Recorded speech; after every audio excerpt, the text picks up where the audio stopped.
in Child's Play. Oh no. Yeah. So officially, there is a version of Jack Black that's a ghost. Right. So if you see him haunting your room, if you see him haunting your movie theater, I wouldn't be too afraid of him because Jack Black as a ghost in the movie was pretty quiet, so he's not going to bother you. He's a pretty silent ghost, and he's a watchful guy. If you guys watch the movie Chucky, you'll know what I'm talking about. Welcome to another week of Ghost in the Scene. This is the only audio saged podcast out there. It's ghost friendly, not ghost free. I'm your host Gio, and I'm with my co-host Rob. How are you, Rob? Hey everyone. I'm glad you're joining us here on the show today. And yeah, thank you, Gio, for continuing to make the time in your schedule to talk about this. The idea of celebrity ghosts and the idea of celebrities controlling their ghosts, I think, is very interesting. I think it's a huge obsession in Hollywood because everyone knows it's going to happen at some point, and they want to get ahead of the narrative. Everything in Hollywood is about narrative. Who controls the story? Mm. And making yourself a ghost on film is like a dry run for you becoming a ghost. You're already creating your ghost out in the world. So once you become fully enveloped into your ghost, there's already that experience, lived experience, unlived experience, really, if you Ooh, yeah. want to think of it technically like that. And when you think about it, if somebody like Jack Black, who obviously is a spiritualist, he can astral project, which means that he can converse with his Hollywood ghost in his sleep, and which theoretically means that there is three versions of Jack Black in this universe alone. And we're not even talking about the multiverse. So, three extra Jack Blacks, that's a lot of Jack Blacks that can talk about their life beyond life. And so him preparing for the inevitable is something that is kind of, I would say, a positive. We're not saying that, all of this is negative. Like we said, this is ghost friendly, and Jack Black is not Jack White, right? Jack White is Nope. white like a ghost.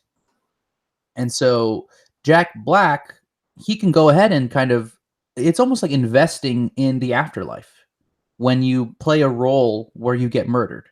Because, like you said, you're able to kind of start building experience slowly but surely. Because if we all watched the documentary Ghost, the Ghost movie with Patrick Swayze, you start off being a ghost super weak. You can't even move a penny. You Mm-hmm. can't open a door. You can't do anything. You have to be taught how to walk before you can run. So ghosts need to be taught how to haunt before they can truly, be Slimer, you know?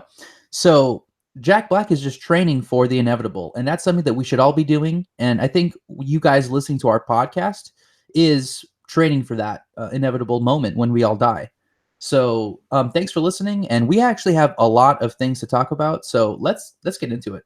Um, Rob and I were kind of talking about the idea of fortunes last week. I kind of teased that at the end of the episode, and we're not shying away from that this week. We are going full deep dive. We have looked into multiple sources, and let me tell you, things are looking up, things are looking down, they're looking left, looking right. It is a sphere of all directions. But let me tell you, we're reading the tea leaves, we're reading everything, and we can give you what we found.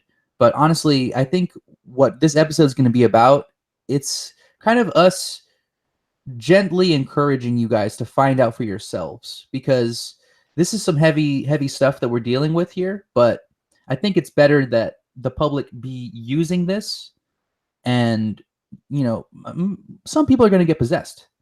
Let's not beat around the bush. Some people are going to get hurt from what we say, and for those people, I'm sorry. You should be listening to our podcast while you're doing your seances and stuff, but we can get into that later. Let's talk about fortunes in general. Rob, have you ever had your fortune told? I haven't really consulted with the proper professionals. It is a lot of energy, and it's something that takes a lot of trust as well. Like, can I trust this person to be using good spirits and not bad spirits to communicate?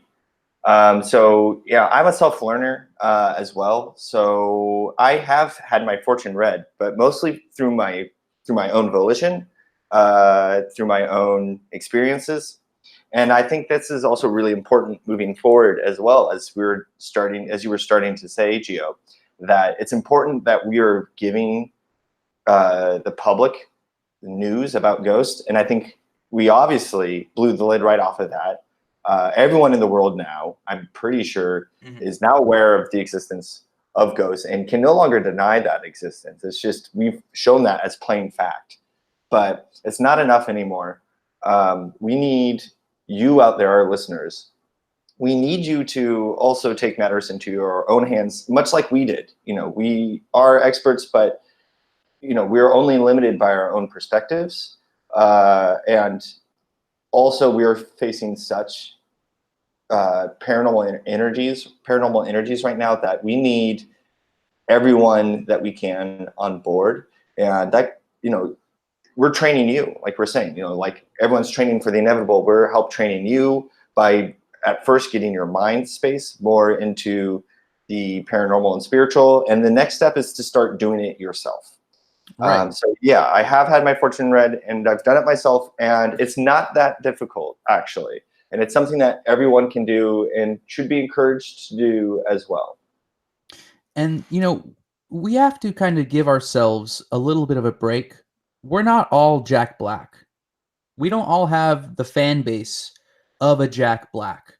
And because of that, we don't have the power and the drive that he has to kill himself in a movie like that.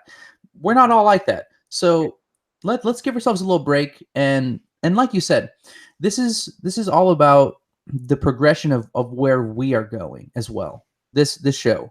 This is a collective we, dear listeners. Yes, of course, because we've been investigating and we've been learning all about and exposing all of the truths that we found.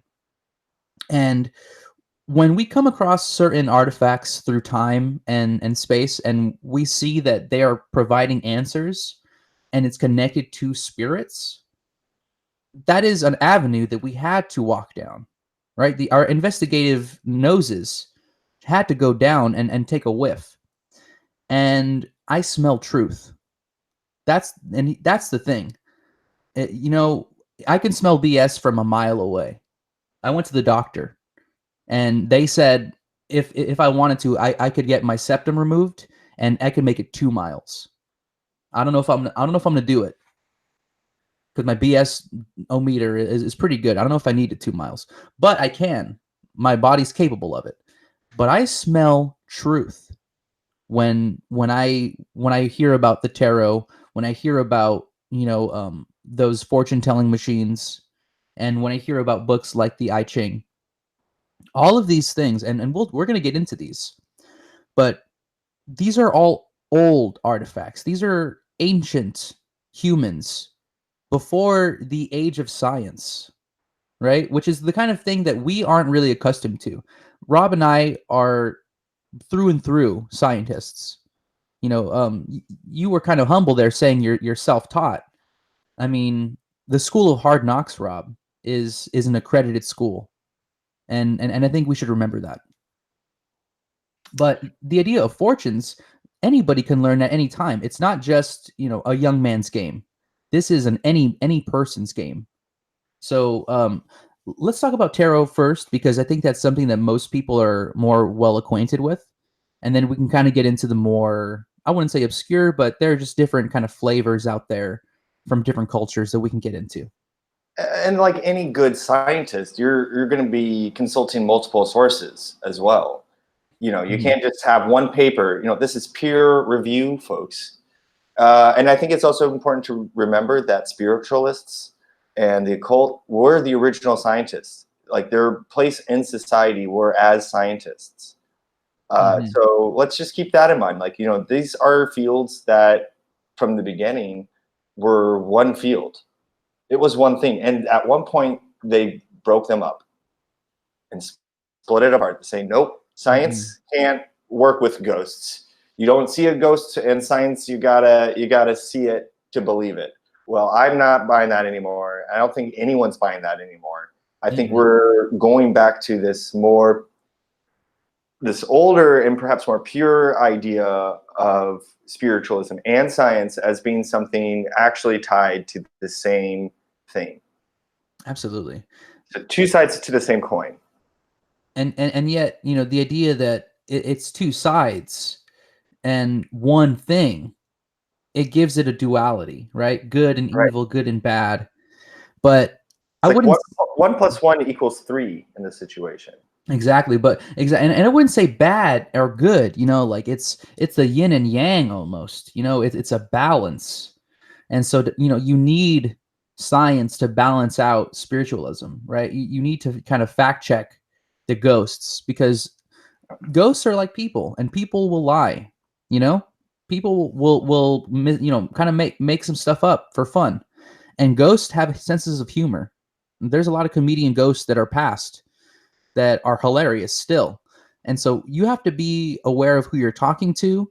You have to approach them with respect. I mean, the thing about seances and just communication and divination is there has to be a lot of respect, because you are playing in someone else's playground.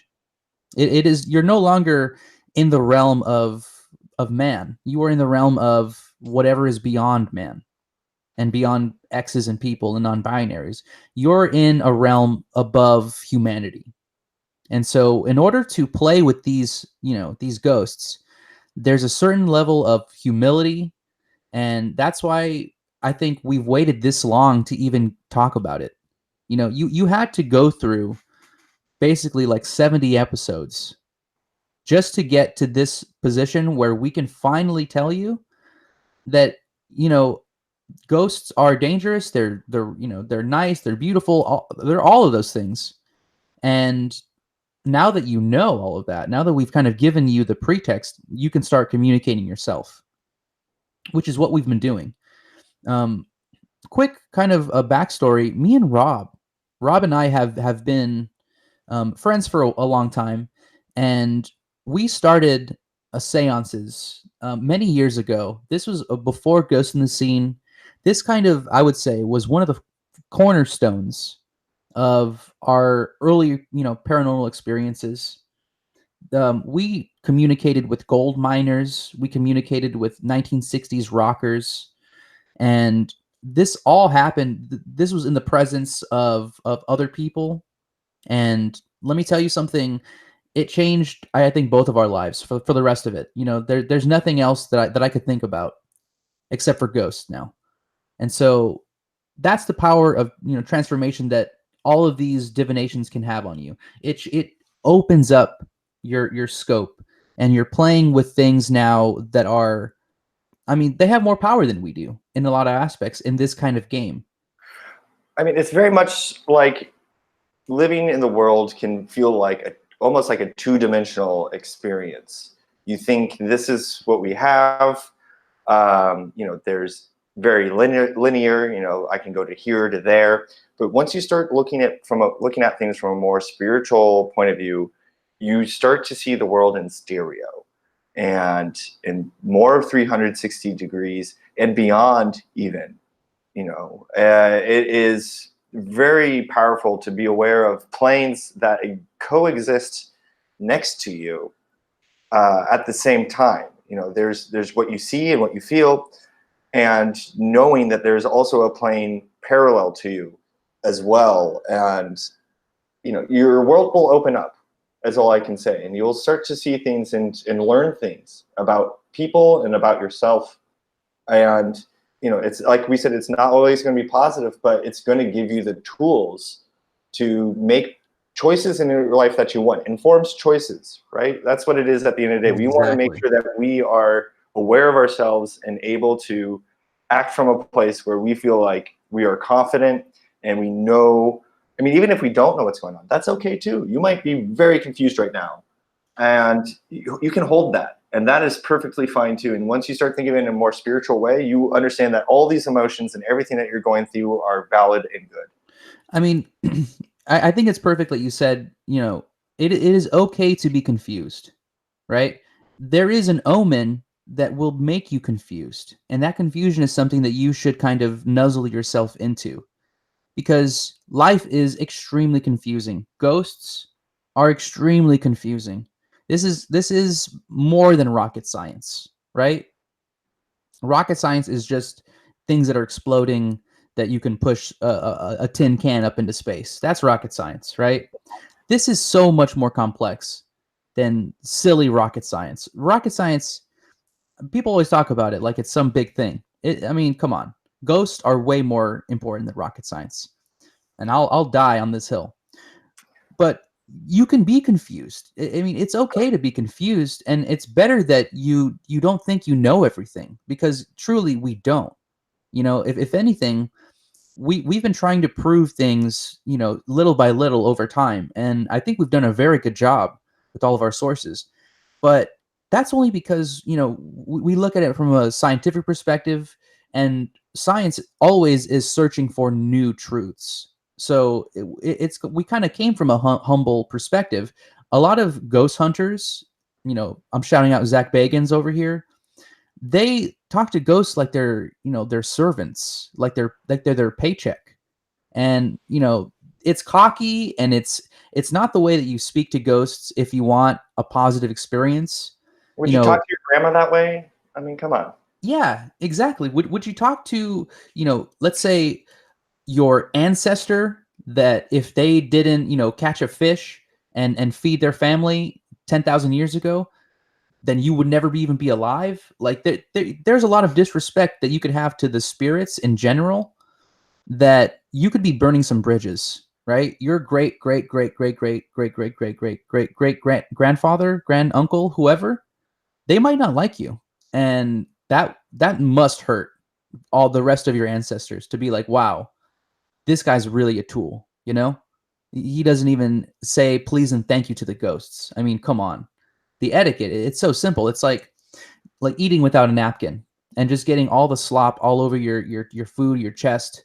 And it's honestly, and I don't want to be, you know, the guy that, you know, talks about America, but Americans, we have a lot of work to do in etiquette, you know, and that's also ghost etiquette.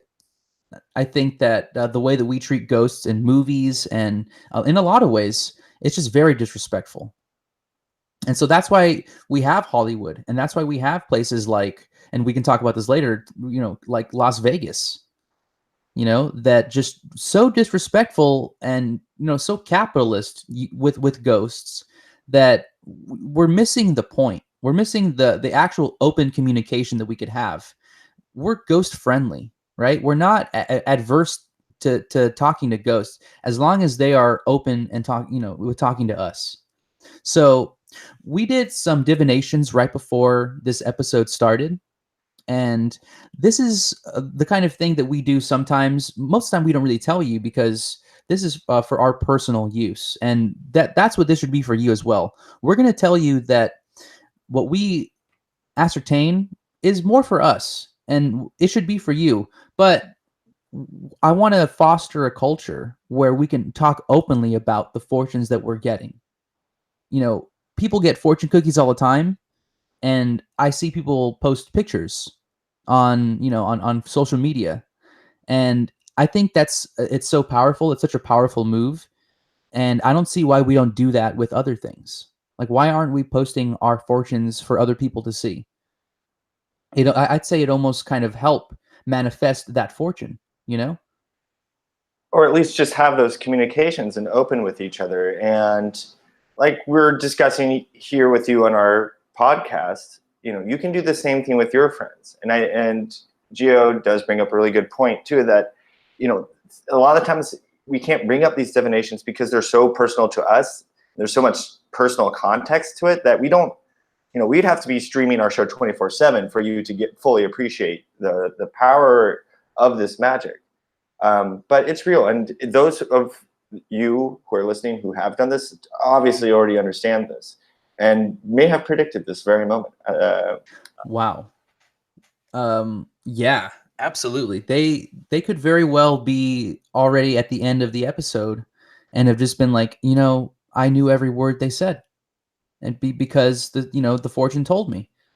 And that's the power that this stuff has, guys. It's able to give you a peek behind the curtain of our reality.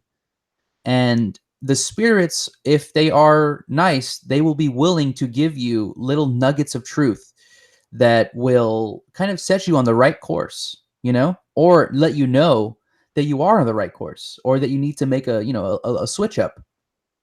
And this is not just in terms of you, right? Like you said, it's very personal, and it can be personal, but you could use this in many different ways. And so I want to talk about the I Ching. It is called the Book of Change, an ancient Chinese book of divination, written 2,500 years ago. Confucius really liked it. One of his favorite books he used to read. And so, Seller of its time. exactly, a bestseller. Like Oprah would have had it on her O list for sure. And Not a so, lot of reviews that we can dig up from around then to see what the general consensus from the population was. But I mean, if it's got Confucius's seal of approval, his cosign is definitely all over it. So I have been using this on other people only in search of some kind of truth. And like I said earlier, I took a deep whiff, and I smelled a lot of truth in this book. And so what I've been doing is I've been asking it about the comings and goings of someone who's been interlinked with my soul and our soul, Johnny Depp. So I'm not sure if we're going to get into a full Depp step here, but I did his fortune. I did a couple of things to see what his trajectory is. Is he going to have a comeback? And let me tell you, I don't think so. The way that this reads, and for those of you who know and know the hexagrams, he got number 4 and then number 64. So I guess I'll just kind of read the main passages, right? So the hexagram number 4 is called immaturity, uncultivated growth. So immaturity. I am not one to seek out uncultivated youths, but if such a youth seeks me out, I shall at first read and explain to him the omens. So this is about uncultivated youth, and the idea that Johnny Depp has rounded up a bunch of young people and given them the omens, right? Now, he's a vampire, and so we have to think about what kind of omen does a vampire give. I think for most people, it would just be the fact that he turns people into vampires. Now, ring, ring, ring should be happening in your brain right now, everybody, because I just said he rounded up people younger than him and turned them into vampires. This could only be one thing, and it's happening right now. He just released a new album with his band, the Hollywood Vampires. So if you think about just in terms of he has the age of like an ancient Greek. We don't even know his real age. So Alice Cooper, Joe Perry, everybody else in the Hollywood Vampires, they're like babies to Johnny Depp. And so this is saying that his last attempt is going to be with this Hollywood Vampires, right? He is using these uncultivated youthful people.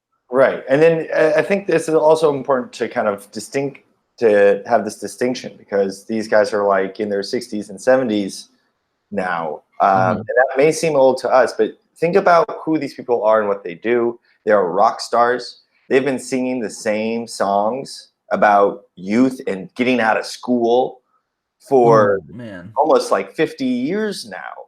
Their personas has been exactly the same as they were when they were 20 or younger. So truly, these men, even though, by the amount of times they've been around the sun, maybe almost 70 times, in reality, they're within their souls, they have stayed. They have, I feel like playing music as well, they have almost cast a spell on themselves to stay youthful. The youth spell, absolutely. And Johnny Depp knows that very well, and that's why he's kept them in this band to keep them youthful, and Right. also It's like a light deliver the version of vampire, right? Because a vampire is like a youth. It's usually seen as someone who is youthful forever. like the Lost Boys, of course. Right. You don't hear much about people being turned into vampires, older vampires, aged vampires. And that's what we're talking about, representation as well. We're fed all this information to make us think that the spirits are one way, but there is such a spectrum to look at. And so we have 2 hexagrams that I got for Johnny.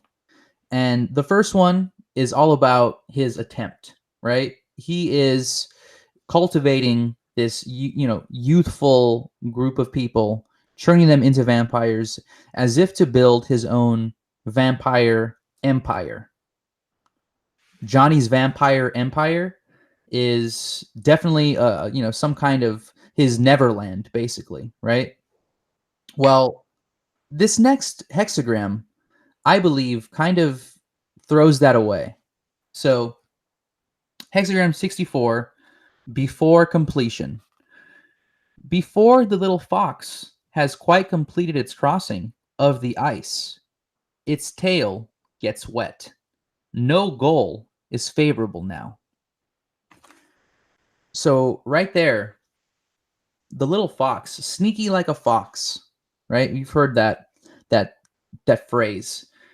And so when you apply it to Johnny, the crossing of the great ice, that is obviously his career at this moment. His career is on ice. Let's face it. The Crimes of Grindelwald, the wizard movie, the magic movie that failed. First of all, it was bad occult. It wasn't even good occult. And second of all, he played the bad guy, and I mean, that means he had to even lean into the evil, bad, like terrible occult, Here's a hot take. Maybe he had a lot of makeup, quote unquote makeup in that film that made him look pale and with demonic looking eyes. That may have been Johnny without makeup. Ooh. Yes. Or less, Right. They scrubbed him. And so we have the idea that he is trying with, his youthful, subordinates, his youthful vampires, to cross this great divide, this great ice lake. And yet what happens with the heat that his band is kind of emitting, he gets his tail wet. And then no goal is favorable, which means that I think that he's going to just kind of give up. His tail gets wet. His butt gets wet. And, we talked about water, the idea of water and ice being haunted, right? Full of ghosts, full of either positive or negative intention. And all you have to do is do a single little cross over that ice, and that entire lake or body of water becomes holy water. So I think this is saying that Johnny Depp will die from some kind of water to his ass. I'm not sure if we can read that directly, but I mean, that's pretty close to what I've read from the book, The I Ching. So guys, I don't want to call it, but I'm calling it. That's what's going to happen to him. So that's the I Ching, guys. It's not gonna. If you're listening to this episode now, once Johnny passes this realm to fact check us, you're welcome. Yeah, we told you. And it wasn't even us. It was probably the spirit of Jack Black that just told me, because he is very well aware of the situation, and he's in the scene. He's already in the scene. And so he knows everything that Johnny's doing. People that are in the scene that have been following us, they know. And Jack Black has been listening to us for years. So shout out to Jack Black. Thank you for that answer. And we wanted to talk about, because at the end of the day, we're a movie, Hollywood kind of paranormal podcast. So we looked at movies and we kind of decided for ourselves that there were a lot of movies that we could talk about that have fortune as like the premise, as like the main driving of the story. And we found two of them that really kind of expose the duality, right? One of them is a 1988 movie called Big, which stars Tom Hanks. Have you seen Big, Rob? I have. It's one of those films that they show you as a kid, and I don't think you quite understand like what they're showing you in the moment. One of those films, but it's something that I think is interesting to go back to and kind of see what sort of meaning, because a lot of the times that's the difficult part about, as we all begin our journey into spiritualism and reading signs, is that there's more than one ways to read signs. As we saw from our reading of Johnny, it's not telling you anything direct. And we might actually go back, and once we revisit that reading later, you'll see that perhaps the signs meant something different. It could mean something different if we read it again, like these symbols. Like he might actually have a tail, and not his ass. We don't know if Johnny has a tail or not. I've never checked. So I mean, it could be way more literal than we're actually reading. And when I say ass, it could actually just be tail. So I mean, you're right. And so this movie, when looked at it from a perspective of just Tom Hanks, rom-com, it's an okay movie. But when you see it from a magical perspective, it takes on a whole new light. So this was, I would say, the yang, and we found the yin to this yang, which is a movie that Rob has watched, Little, I believe is what it's called, right? It is, yes. Starring Regina King, Issa Rae,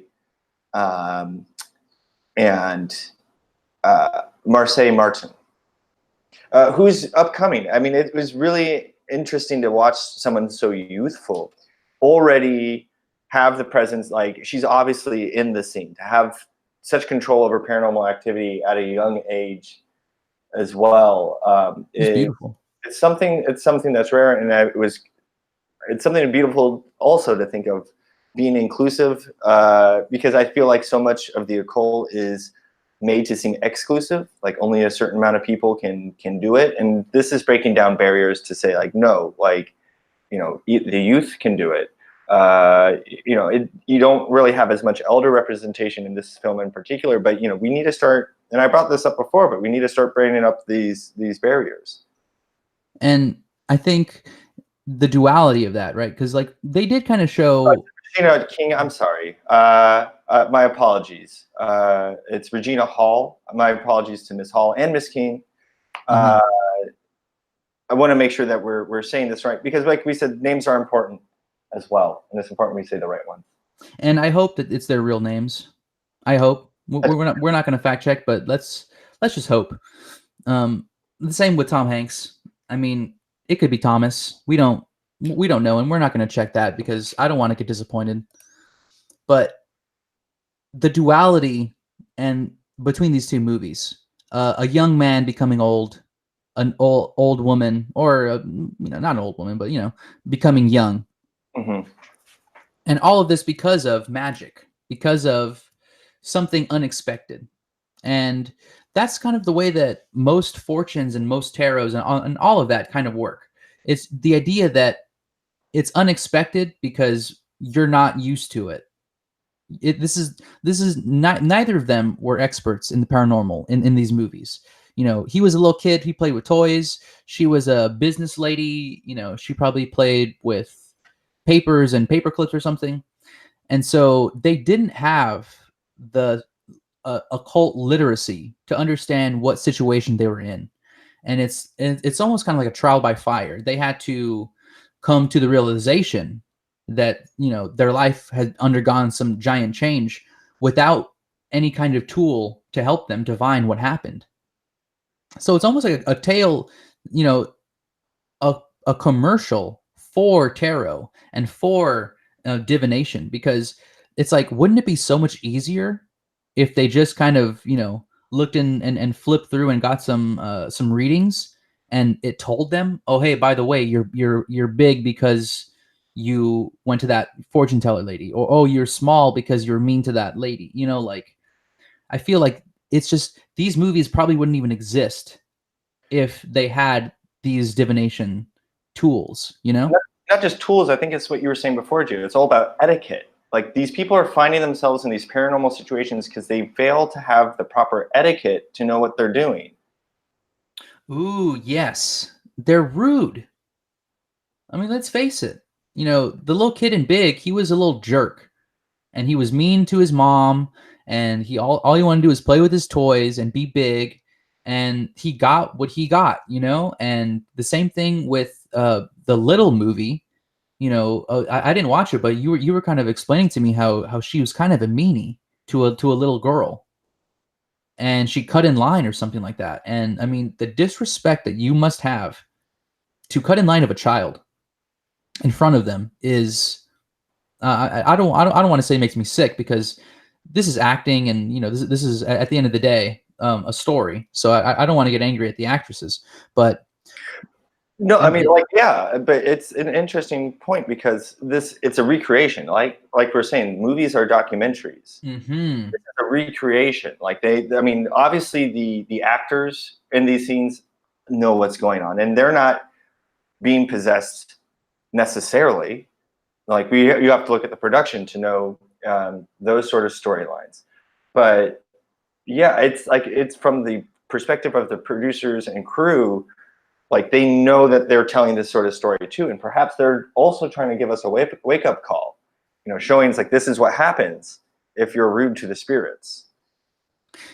And I'm really glad that we're talking about these two movies and just this whole thing, because, yeah, I mean, we've always mentioned the fact that, like, you have to be respectful, you got to be nice, and you have to protect yourself, right? And these are two ways where you can easily kind of overstep your welcome, and the way that, like, you pay money for readings, right? That it's a transaction in a lot of times. You go to a psychic and you pay them, and it's hard work that they're doing. They're contacting other planar spirits. So it is a transaction a lot of times. And I feel like entitlement in transactions is something that modern people have, the idea that because I'm giving you money, that I deserve a service with a smile or with some, like that kind of thing. And when you take that attitude to the occult, to fortune telling, I think that, I mean, it just ruins any chance you had at being, matched or paired with a good spirit, because you have that energy, that attitude, like, oh, I deserve the best. I'm going to get, the best reading, blah, blah, blah. And that's when ghosts really like to play with you. And that's when you might get a demon. And it's a lot of times possession comes from people expecting not to get possessed. I mean, if you really think about it, people that get possessed usually don't think they're going to get possessed. So you have to come at most of these seances, rituals, with the fear that you might get possessed. And so you have to be precautious. You need to have certain safeguards, candles, incense, music. All of these things kind of blend together to set a mood for the right ghost to come to you, and for the disrespect to be washed away. Hopefully, the incense you're using is blessed by the Pope or something like that, And Rob, you were telling me earlier how you were able to tell that a ghost didn't like the music you were playing, right? As you were trying to summon the right tone and the right mood, the ghost kind of said, hey, turn that off, which I think is beautiful. I mean, it's a dialogue. right? So you're not going to be perfect all the time. So don't also get in your head, feel like, oh, I don't know if I have the right candle to do this as well. It's all from a place of intention. And if your intentions are good, more likely than not, you will have a good reading. Hmm. But also, I would caution being gullible. Yes. You can't just take everything at face value. I think that's something that Rob has kind of mentioned, just the idea of multiple sourcing. You can go and look in, let's say you buy a book somewhere, and the author had a run-in with a ghost, and they felt some type of way about a card or a certain fortune, and they felt negative about it, right? They have a negative experience. That's in a book forever. And you buy the book, and suddenly you're reading that fortune like it's a negative experience like they had. And I'm telling you right now, that's not always the case. That there are opportunities that you could kind of read into that are way more, I'd say, beneficial to you that might not have been for them. So they could be looking at it as, oh, it's a negative, kind of road that I'm walking down because it's so dark. But for you, maybe you come from a place that's very, sunny, and you think, wow, it's a beautiful little place with some shade, right? And so it's just the different perspectives that you can kind of read, and so you have to look at multiple sources. There's no way about going about it if you just read one little passage and you expect that that's the end all be all of your answer. You're going to be misguided, because there are other people that had different experiences that might more align with yours. So it's a learning process, guys. You know, Thankfully we have the movies Big and Little to kind of guide us through the two cautionary tales of the spectrum. But we also, but that's them using divination, or kind of like, in a naive way, right? Hmm. I want to talk about something and someone um, that's actually getting a lot of attention in as far as movies right now.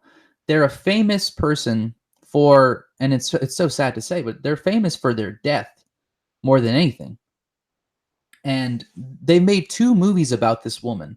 Her name is Sharon Tate, a famous Hollywood ghost, murdered by the Manson family, tragically.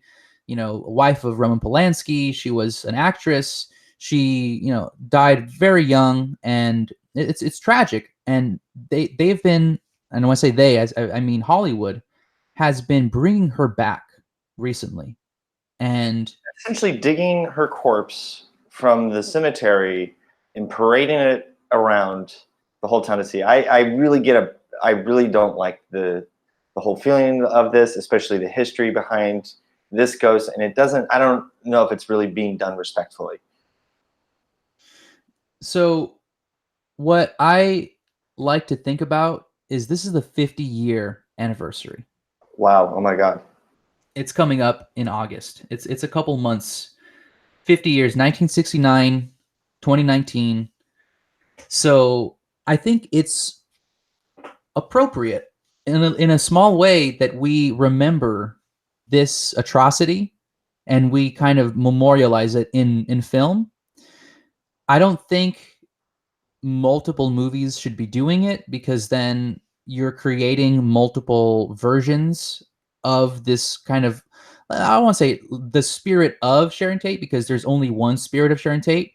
But we kind of have already said it in the Jack Black case. When you kill off that character, right, that has the name Sharon Tate, that looks, and they cast women that look like Sharon Tate, that act like Sharon Tate, their film death creates a shadow, right? A placeholder that is accruing, experiences on its own. But what happens when you already have a spirit in the spirit world, and you're creating more spirit versions of that spirit? What exactly is that? Why is Hollywood doing that?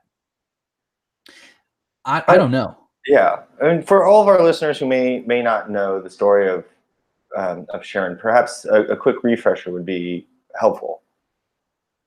Yeah, absolutely. So Sharon Tate she was, how old was she? First she was born in 1960. Oh no, 1943. Okay, so she was 26 when she died in 1969, and she died on August 9th, 8-9. So infinity, if you put that 8 on the side, infinity 9, 1969, and she was 26. That's 2 6s. There's too much for me to break down every single number, but suffice it to say that it is 666 everywhere on the day that she died and how old she was and pretty much everything about it. I mean, it wasn't just any sort of death. I mean, this was the Manson family murders, and that might resonate more with people than perhaps even Sharon's name, unfortunately, because it's usually the aggressors that get all the attention. But this is, yeah, Sharon is a victim to the family who is like Squiggy and like these people that put under a spell by Charles Manson.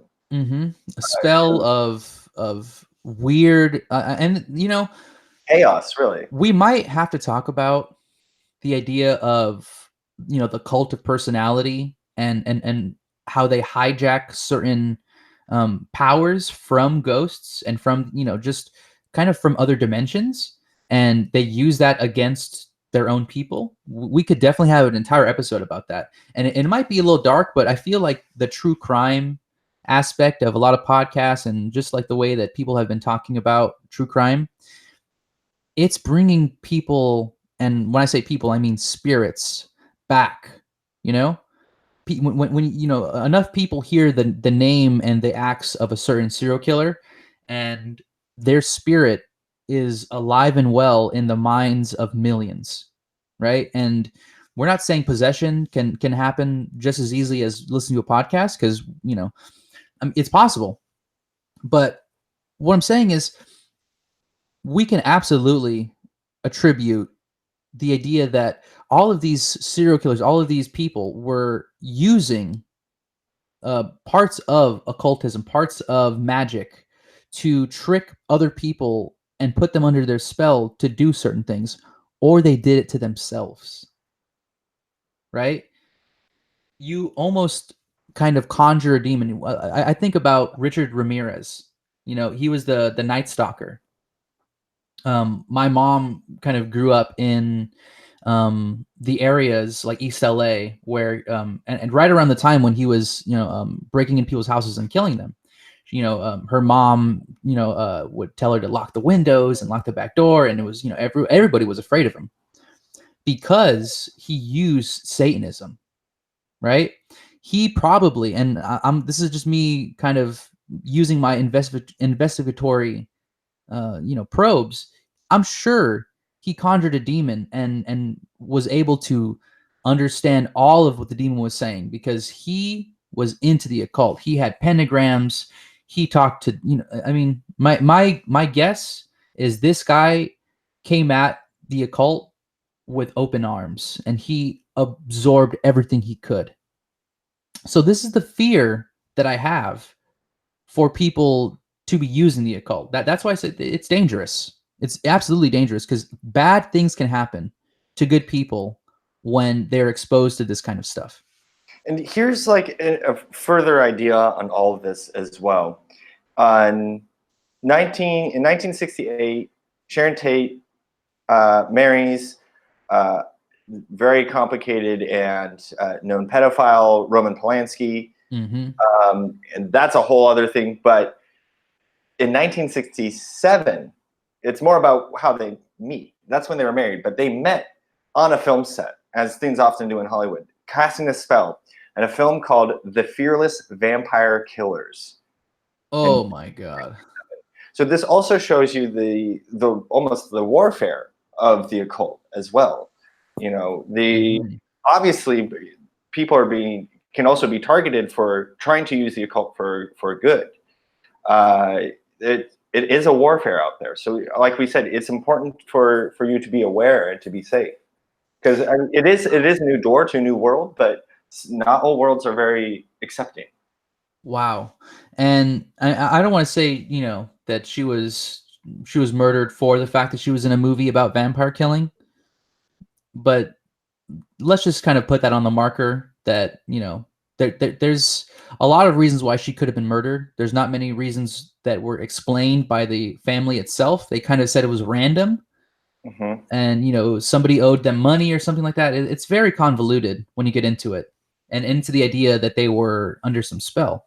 So I want to talk about the two movies that Sharon Tate is now involved in. Her Ghost has been taken off the shelves and kind of dusted off and given some new faces. Two new faces are Sharon Tate this year. We have Hilary Duff and Margot Robbie, both acting as Sharon Tate in different movies. Let's talk about the Hilary Duff one first, because this one just set off a giant alarm in our heads. It's called The Haunting of Sharon Tate. So right down our alleyway, bowling, we just rolled a strike because this is about somebody who had, and obviously this is a well-researched, a documentary about her life and everything up until the end, because this is kind of right around the end of her career that this picks up, and it's basically about her having visions of her own death and being afraid and kind of freaking out, but not being able to do anything to stop it. So this is about somebody who saw the signs, but and it's almost like the idea of fortune, right? The fortune telling kind of thing. She saw the sign, but there's nothing you can do once the wheels have been set in motion to stop what's going to happen. So it's like, in a certain way, her life was set in stone. Or, and this is kind of maybe the ghost in the scene perspective, maybe, somebody kind of set her on that path and she just didn't have the tools to understand how to walk off the path, right? That you can see the signs and you don't necessarily have to walk down if you know how to stop. And I think that's a really important point when you're starting off in this journey as well. And those who have been doing it for a while know this, is that fortune telling is almost like predicting the weather. Your forecast, at the moment, obviously your experience is easiest to tell. Okay, there's clouds outside. But as soon as you start looking at the weather forecast, the week ahead, you might be able to see that it might be sunny, but once you get there, it might actually be cloudy. It's something that is more powerful in the closer you are to the present moment. Right. And so and it can change. I guess the point is it can change. You can have a reading that you think can mean one thing, but based off of that knowledge, you can change your fortune with that knowledge. Once you have that knowledge, you can change your fortune because, like I said, it's something that is temporary. And it's ever changing. Right. That's the thing.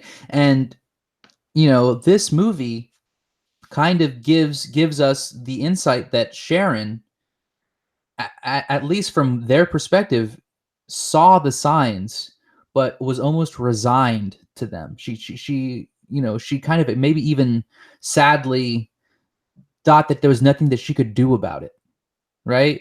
Because when you have omens of your own death, there's a powerlessness to it. I don't think that she had the tools, obviously, and it's so sad to say that we just weren't around. We just weren't around to give her our insight. And I think if we were there, Rob, I think this would be a different history, honestly. It is, but I don't know if we can be too wrapped up in that sort of thinking as well, because it's you can't save everybody. It's true. We need to be resigned in that. Most people who ever have lived are now dead, and no one has stopped that. This is a tragedy for sure, and if anything, if her spirit can live on to help educate the rest of us, and if we pay our respects to Sharon, I think that's where we can take away with it. That's how we can positively look at that. The spiritual realm doesn't exist in the same sort of time space that we do. So maybe there is a way that we can still help her even in this situation, even if we're there to prevent her murder. And I think like it's never too late to help. And I think this is the perfect time. Let's end it. Let's end it right around here. But let's end it with your reading of our reading for the tarot that we did earlier before the episode. And I think this will really kind of. I don't want to think this is BS, and I started to cut you off, but I do want to show how real this is, and I would be curious to hear how Sharon feels about these films. Absolutely. So I think we should do just one on air right now. Okay, let's do it. Yeah, absolutely. All right. So what's our question specifically? And this is a way, I think this is a good way to end it, because this will also demonstrate our methods, so people can also see what when we talk about ways to talk to ghosts. Let's just give them an example. So Sharon. What should we ask Sharon? Let's see. Not an either or, because I mean there are two actresses that are two people that are kind of assuming her role, taking her identity this year.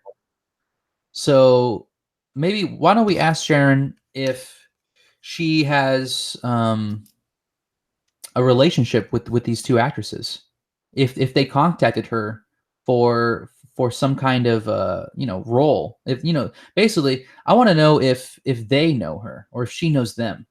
Right. So perhaps her question, because obviously I'm not going to pull a card that has email receipts on it. Of course. Although that might not be out of the question, but perhaps for our sake we could ask Sharon what her relationship. What her relationship is with these two actors, Hilary Duff. Margot Robbie and Hilary Duff, yeah. Yeah, what is your relationship like with these two? And I'm going to pull this card, and obviously we're on a podcast. We will describe it. Don't worry, dear listeners. So, all right, here we go. Oh, wow. I'm going to show it to Gio real quick. I pulled it, and it is in the reverse. The Lovers. Whoa. Wow. And I will pull this up.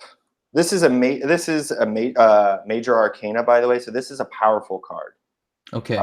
And if you're lost and you don't know much about tarot, it's okay. But I will just use these terms. Look into this later. Obviously, so many resources. So the upside down Lovers. Yeah, the Lovers in reverse. Okay. So first I'll read about the card. So our audience knows what we're talking about, so they can have a mental image in case they've never seen this card.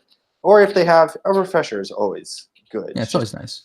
Just to really hone in on the symbols that are being used here. So it is represented, it's the 7th of the major arcana. There are 20 total, or 22. Okay. Anyway, fact check me later, everyone. And because I can't read Roman numerals, if I said 7, I mean 6. Okay. Number 6. The 6th card. The sun shines in the zenith, and beneath is a great winged figure with arms extended, pouring down influences. In the foreground are 2 human figures, male and female, unveiled before each other as if Adam and Eve, when they first occupied the paradise of the earthly body. Behind the man is the tree of life, bearing 12 fruits, and the tree of knowledge of good and evil is behind the woman. The serpent is twirling around it. The figures suggest youth, virginity, innocence, and love before it is contaminated by material desire. This is all simplicity, the card of human love, here shown as part of the way, the truth, and the life. It replaces the old card of marriage, which they've described previously, and the later images which depicted man between vice and virtue. In a very high sense, it is a mystery of the covenant and Sabbath. Whoa, religious. So she obviously has a very powerful connection with both these actors. And upside down or backwards. What is the the what does that mean? Definitely. So Wow. Wow. Wow. Wow. So, in the positive interpretation of this card, it would signify attraction, love, beauty, trials overcome. But it is in the reverse. So, we have to read these signs differently. We read them as backwards. And the Whoa. specific divination that is given here is in the reverse. It means failure, foolish designs. Oh my God. Dude, Sharon Tate is spilling the tea on Hillary Duff and on Margot Robbie. She does not like their work. Whoa.